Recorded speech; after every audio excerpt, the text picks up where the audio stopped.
Selamat datang ke Mandirian Sistem Pembayaran di Indonesia. Menarik sekali karena memang pekan penukaran kartu ATM dengan kartu berlogo GPN alias Gerbang Pembayaran Nasional resmi dimulai pada hari ini hingga 3 Agustus mendatang. Jadi jaraknya pendek ya.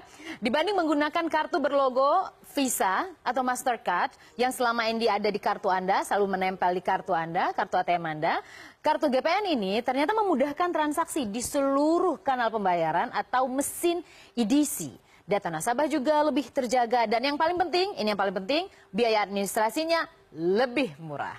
Visa dan Mastercard, bye-bye. Saya ulas pagi ini untuk Anda.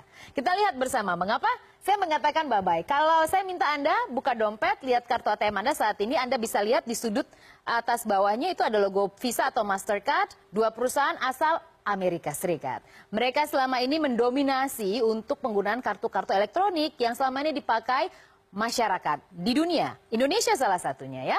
Kita lihat apa yang dimaksud dengan GPN. GPN memang namanya agak panjang ya Bo ya. Gerbang Pembayaran Nasional gitu. Tapi apa sih intinya? Jadi ini ada sebuah kartu yang dikeluarkan oleh Bank Indonesia. Sudah dari 2017 akhir sebenarnya. Nah kartu ini fungsinya sama. Jadi dia itu pemasok untuk kartu-kartu elektronik. Dan ini dikelola Indonesia sendiri. Jadi tidak lagi menggunakan Mastercard atau Visa. Dua produsen utama kartu elektronik ya. Nah ini kartu. Kartunya apa, fungsinya apa, kelebihannya? Nah, logonya dulu ya. Logonya apa? Logonya Garuda. Ya, ini merupakan sebuah simbol kedaulatan kita sebagai sebuah negara gitu. Negara kita membuat sebuah kartu baru di perbankan nasional karena apa sih pentingnya? Ini uang.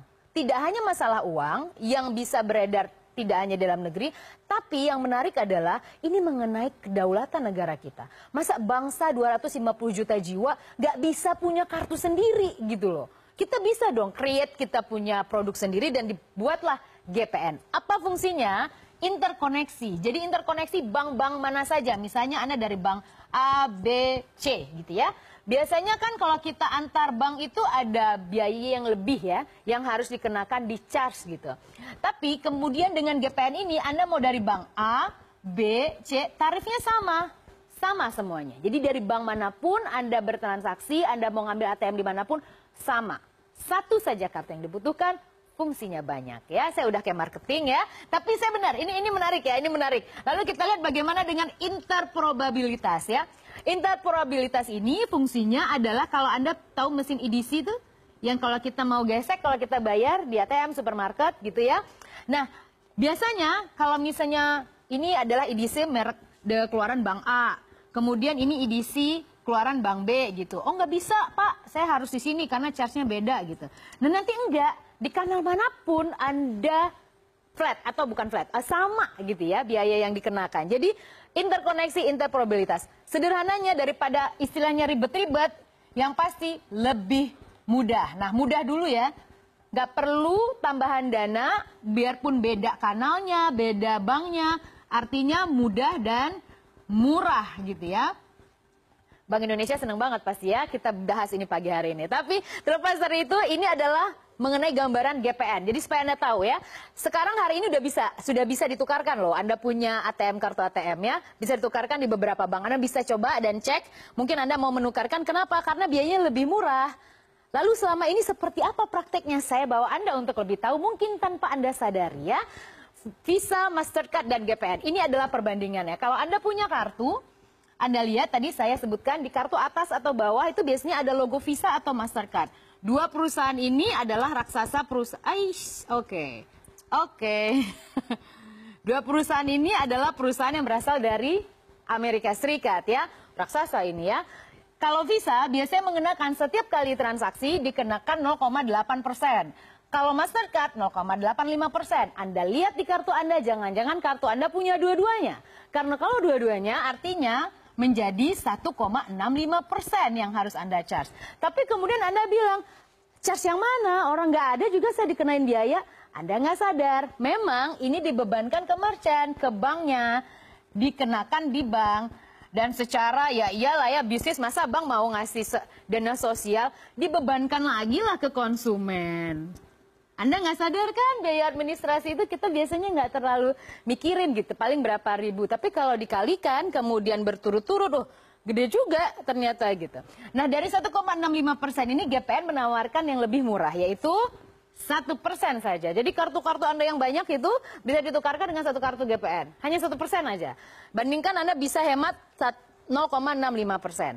Tidak hanya itu, menariknya kalau Anda transaksi selama ini Amerika Serikat, ini Indonesia. Anda tahu nggak, kalau misalnya Anda transaksi itu, sekali gesek, itu proses transaksinya ke sana dulu.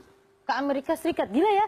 Jauh ya, Bo? Kita lihat, kita transaksi cuma di supermarket kecil aja atau supermarket biasa, dia ke Amerika Serikat dulu prosesnya, baru kemudian balik ke Indonesia gitu. Nggak fair ya. Ya maksudnya bukan nggak fair juga sih. Ya maksudnya kita juga baru tahu ya, ternyata transaksi kita yang ratusan ribu itu kalau pakai Visa atau Mastercard, setiap sekali Anda gesek, itu proses dulu di negara asalnya. Itu dua negara, itu Visa dan Mastercard itu di Amerika Serikat. Baru kemudian kembali ke Indonesia. Dan bank membutuhkan paling tidak, dan yang dibutuhkan oleh perbankan itu adalah 2 miliar dolar. Kalau mereka mau transaksi untuk menutupin kita punya transaksi. Dan bank juga nggak mau sendirian, dibebankan lagi ke kita sebagai nasabah gitu. Jadi mudah, murah, dan Visa Mastercard tampaknya sedikit ada saingan ya, GPN saingannya ya, buatan negara sendiri. Ini biaya Visa dan Mastercard. Tidak hanya itu, saya bawa Anda ke sini. Ilustrasi keuntungan Mastercard dan Visa. Kita ingin tahu, Visa dan Mastercard kan 20-an tahun nih di negara kita. Gimana sih mereka cari untung? Berapa besar sih mereka dapat untung dari kita tanpa kita sadari setiap kita transaksi? Anda tahu kalau biaya ini sebelum saya ke sana, kita lihat biaya transaksi di bank-bank besar saja. Mandiri, BCA, Bank BRI, dan BNI. Kita lihat. Untuk tarik tunai ATM itu, Mandiri itu mengenakan cas 7.500. Gak sadar ya, kecil banget 7.500. Tapi bayangkan kalau yang pakai 165 juta orang yang disebutkan Bank Indonesia memegang kartu ATM. Dikaliin aja tuh 7.500. Kalau Anda punya satu bank, kalau Anda punya dua bank, berapa? 12.500. Anda punya lagi bank yang lain, tambahin aja terus. BNI, tumpukin aja terus. Double deh tuh ya, kita punya beban ya. Itu kalau tarik tunai. Tapi masa sih selama ini kita cuma tarik tunai?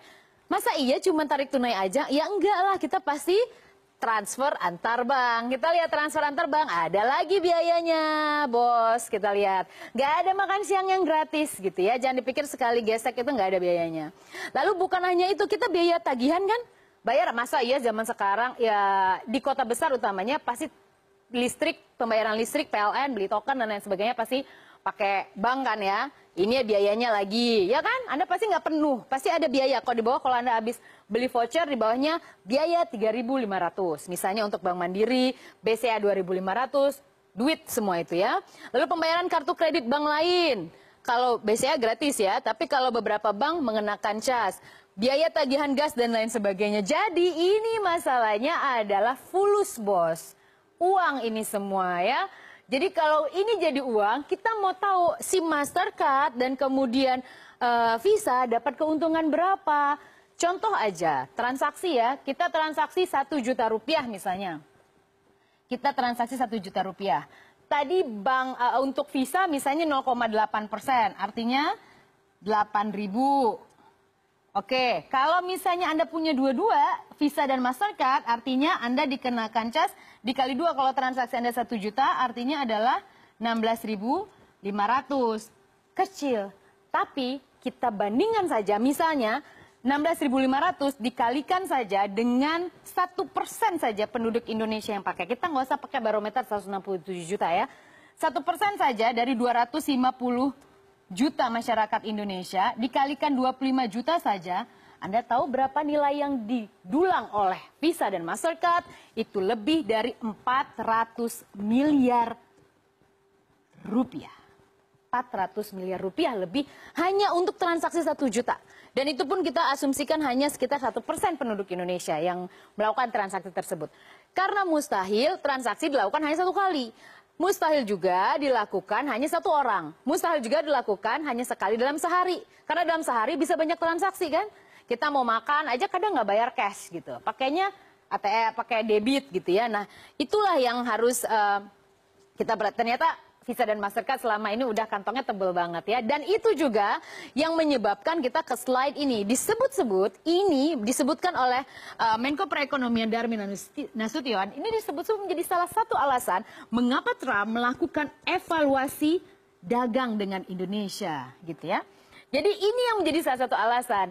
Kalau Amerika sudah bergerak dan kemudian memberikan reaksi atas sebuah aksi yang dilakukan Indonesia, salah satunya adalah GPN, artinya gerakan ini tidak main-main. Artinya Amerika ada kepentingan juga untuk melihat potensial loss.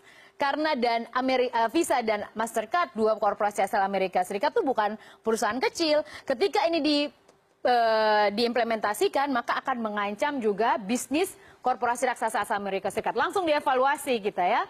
Masih dievaluasi oleh Trump. Dan disebut-sebut oleh Darmin Nasution merupakan salah satu alasan mengapa Trump melakukan evaluasi dagang dengan Indonesia. Artinya duit ini signifikan gitu ya. Sehingga dilakukanlah evaluasi tersebut.